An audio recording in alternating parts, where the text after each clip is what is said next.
My single favorite piece of art that I have ever made to this day is my logo. I've never made a logo before, and it took me 10 years to do it, but this is how I went from this to this. In 10 years, all the iterations in between, dead ends, the sloppiness, and the trial and error, and the fun of it, and why it was so satisfying. Throughout this process, I felt like I was struggling with two major things. One, finding out what I like. It's seeing things around the world and ingesting things from the world, and you're like, I like that, I don't know why I like that. And then take all these ideas in a melting pot.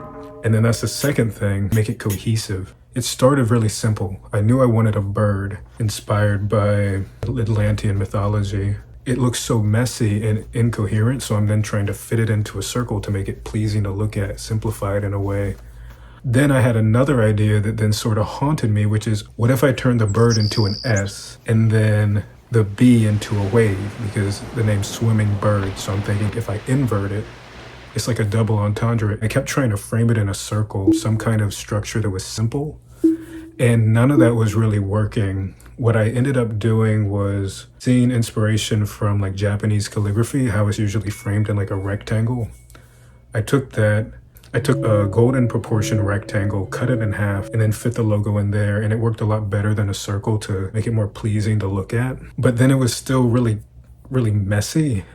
One of the aha moments that I had towards the end was I saw this ad on YouTube. It was like a class on making TypeScript or something, and they had this letter G, and I just saw like these shapes, these really organic shapes within the G. I was like, oh my God, that's perfect. Like that'll like make this more coherent. Like I remember I took this little bit of like this curve and then like I overlaid it to like try and make it clear. I can't explain it well. I used that as a guide, placed it all over this thing, and I'm drawing it over and over and over again. I have all these versions of it until I made something coherent. And it's just, again, like smashing things together and then making it coherent. I think the fun of it and why it was so satisfying was how long it took of a process, and like feeling like that red thread of, I like this is the right direction. It's not all the way there yet, but just trusting that that next step will come, or that next inspiration will come, and then that'll be the missing piece, and then it will be coherent at the end. Like to this day, it is the thing I am most satisfied with and happy with. It's taught me so much about the creative process, where it really is about iterating, making it coherent, and then trying any idea you have, following every thread of what inspires you, making it your own, using it so fundamentally that you're not copying. There's nothing more satisfying than that.